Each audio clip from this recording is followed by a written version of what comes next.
What's up, guys? Coming at you from Shenzhen as usual for a quick drive around and talk on coronavirus. And today I have something I really want to get off of my chest that just put a knot in my stomach last night. But first and foremost, let's flip this around and start our chat. So we are on Binhe Road, which is one of the major arteries that goes through kind of Shenzhen all the way from Nanshan out to Luohu and beyond as it turns into a highway further down the way as you pass Luohu. So what's going on the ground here? There's a lot of, let's talk internationally first. As we know, a lot of cases are spreading around the globe now. And there's a lot of people who are actually looking at this and seeing how many people are recovering from it. And there were a couple of cases in Australia. I think there are a few in Germany who are doing quite well. And people are saying, oh, wow, okay, so maybe this isn't as deadly as we thought. It's bad, and we've got to control this, but it's not as intense as we thought. And I mentioned this a little bit in one of my previous videos about when this does spread to overseas, if you don't see the same kind of death and destruction that you're expecting, that you think the Chinese government is hiding here, then maybe it's time to say, okay, maybe these numbers coming out of China are actually accurate. But what actually happened was pretty remarkable. From a lot of people, I saw an increase. Obviously, you've got these conspiracy theorists, right? And you can't judge everybody by these few conspiracy theorists. But now all of a sudden, I've seen more people come out and kind of say, oh, wow, maybe it really is a biological weapon that targets Han Chinese. And I'm just like, oh, man, this is how far people go to. These are the lengths people go to not accept that one of their original assumptions were incorrect. And, there's actually a Twitter thread I got to share with you guys. I'm going to link it in the description and read through it. You don't have to open up all the individual links that are in this Twitter thread, but at least make sure you read till the end. And it's one of the most important things you can read to really put yourself in check in terms of staying a little bit alert to this stuff. I don't want to give away too much because then I'll remove the value of this Twitter thread, but just take a look at it. So, critical thinking, guys. You got to keep your critical thinking. Now, on that note, I do want to say, though, the 2% number that's out there right now, 2.2% death rate and stuff like that, I've got something to say on that in two different directions. So the first thing is that number might be low because we're not dealing with final data. We're looking at the deaths from coronavirus, but we're also measuring it against all of the confirmed cases, including the new ones, which we haven't had a chance to see yet if these patients are going to survive or not. So in that sense, you will expect the number to go higher. However, on the other end of the spectrum, you have a lot of cases where you're hearing about people who are not showing any symptoms. They never show any symptoms. They never develop any symptoms, but their body clears themselves of the virus themselves. However, they do still act as a carrier. And I've heard extreme cases of even going on to 5 cases, passing through 5 people before it hits somebody who it really affects. Now, I don't know about 5 cases down the line, but I do know about some stories of, for example, a boy who went to Wuhan, then he went back home and all of his family got sick who hadn't been to Wuhan. And when they went to the hospital to check themselves out, yes, they had coronavirus, and the mother insisted that the son, who didn't show any symptoms, got checked out also. Sure enough, after he got checked, he had it also, but he never developed any symptoms. So this virus is working in a very stealthy way where that might actually bring the number down also, if you could really take into consideration the people who do catch it and who do recover, but we just don't know about it. Now, of course, there may be an element of that with any virus, but with coronavirus, it does seem to be particularly stealthy in that regard, in every aspect, in terms of its incubation period and everything like that. So those are two things to keep in mind, to reason with in both directions. Now, maybe what I'll do is I'll get right into the issue that's bothering me. So here we are in China. We're doing everything we can in our power to participate in nipping this in the bud. Businesses aren't opening. Chinese New Year has been extended. This is going to hurt a lot of businesses. This is going to hurt my business. I mean, we don't know where we're going to open again, but that's not my main concern right now. We need to do what we can to stop this. And this is for the benefit not only of the people here in China, not only of our immediate family, but for the world, to try to stop this at the source. And now I will say, side note, there is a proposal from the government here that's going through right now, which will require landlords, not only for shops, but actually for apartments, to give a certain amount of free period for rent this year. I think it was like a period of time that was free and then another period of time that's half price rent or something like that. That should be interesting. It will help a lot. We still have to pay our employees full salaries. And I mean, even if they didn't mandate that, we were going to do that anyways. But regardless, there are going to be businesses who suffer here, but there is a sense of cooperation here where everybody appreciates and knows that, okay, we got to do this. We got to do this. This is just something we got to do for everybody. Meanwhile, elsewhere, so of course you've got places that are closing their borders to Chinese or talking about it. I think Singapore's already done it. Hong Kong has limited border operations now, because they're fearing that this virus is going to spread even more. And it's probably a good idea. It's not a bad idea. There are some pretty sad stories of Chinese kids overseas being targeted who've never been to China, being chased around, kind of, having their temperature checked. There's a bunch of stories you guys can look up. It's really sad what some of these kids are going through just because they look Chinese. But in terms of blocking people who are here in China, that's a reasonable kind of a thing, I think at least. And so with Hong Kong, you've got all of these elements. They're also scared about this. You've got medical professionals who are getting ready to strike also during a time of crisis. I just can't believe it. But they had a bunch of demands also. One of them was to block mainlanders from coming to Hong Kong. Another one was, I think it was like a 13 or 14% pay rise. This is just a bad time for this to happen, where you've got medical workers threatening to strike when we need kind of all hands on deck, obviously. But you got all this going on. You got these concerns in Hong Kong. And what happens last night in Hong Kong? Protesters gather outside in large groups to demonstrate again. Not related to coronavirus, but this ongoing situation of protests in Hong Kong. Now, I will say that, of course, I have my own bias against Hong Kong protesters.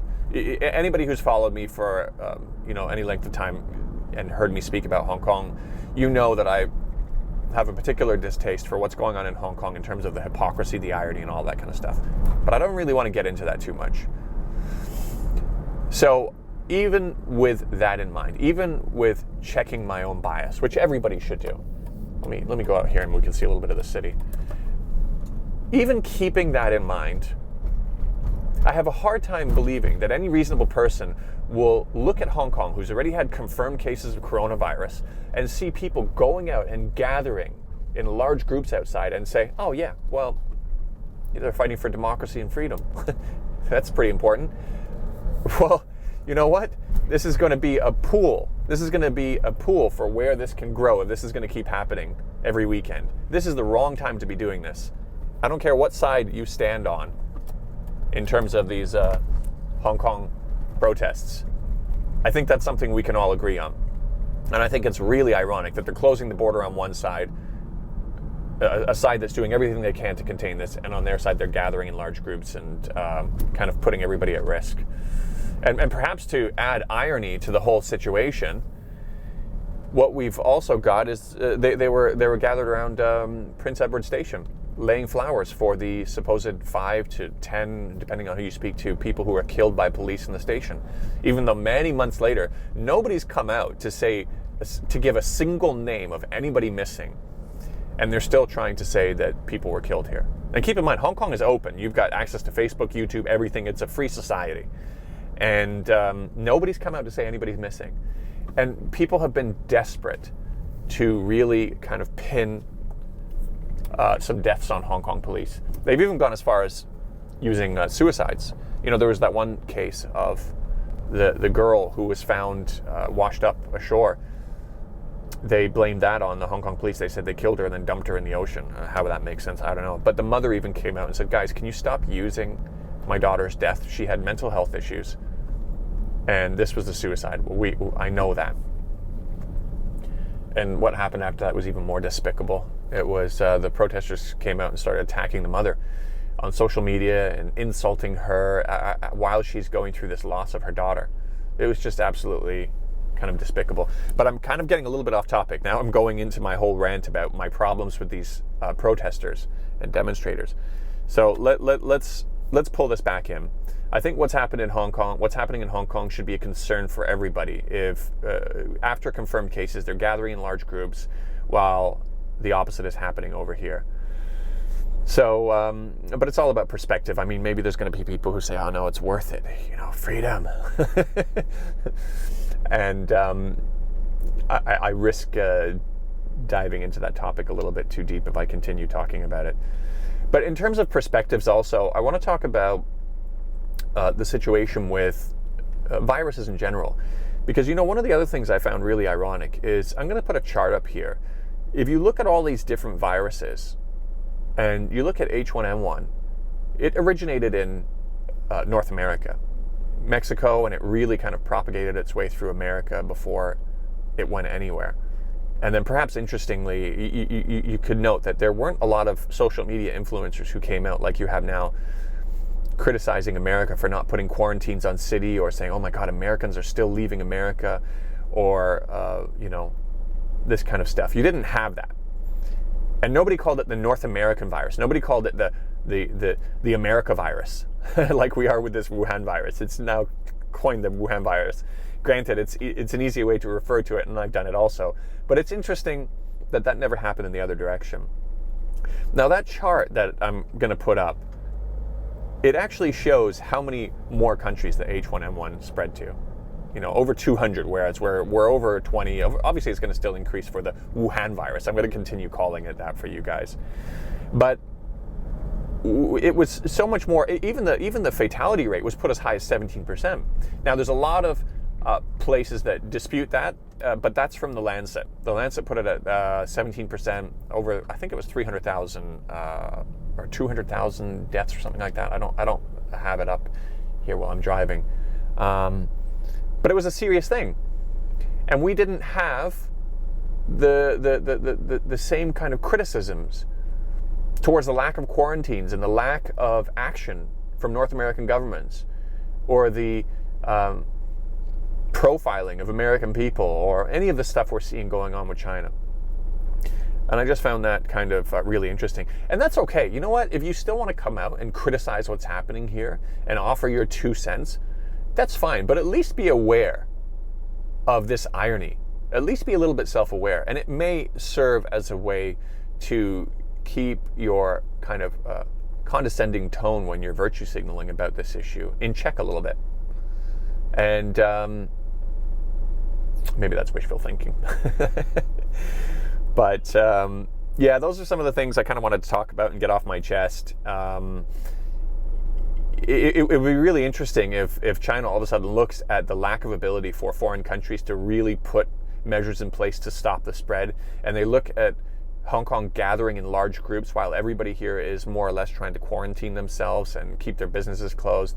If all of a sudden things start happening in reverse, where China kind of gets this in check and closes its borders to outsiders who aren't doing their part in trying to eliminate this virus. I'm going to turn right here. I could have turned right on this red, but let me turn right here, because what we're going to do is we're going to come up to Shenzhen's tallest building, which is the Ping An building. You're not really going to be able to see it here. It's to our right, but it's just towering above us. Let me see. I'm going to get a quick shot with my phone, and I'll stitch it in with the footage after. So that, if you're seeing from my phone, is the Ping An building. It's just this massive building in Shenzhen, and we're pretty much in downtown Shenzhen, so to speak. But yeah, maybe what I'm going to do is I'm going to wrap it up here. But in terms of the criticisms about China needing to act faster, a lot of those are valid. But you guys rest assured that a lot of stuff is being done here. I don't know if you've seen, as I've been driving around, there's been various police around. There's one on the right there. There's some sort of a vehicle on the left here also. They're going around and they're checking businesses that are open, restaurants and stuff like that, who did remain open through Chinese New Year and doesn't have as much problem getting the approval to reopen. Authorities are going in and checking the staff's temperature, and this is really being taken seriously. So if you want to criticize what happened on the early onsets, fine, but maybe take a little bit of time to actually acknowledge the efforts that are going on here at the moment. I'm going to wrap it up here for now. I said this was going to be a short video. What am I? I'm approaching 15 minutes. So Let me know if you have any specific questions, and I will catch you guys in the next video. Take care and stay safe.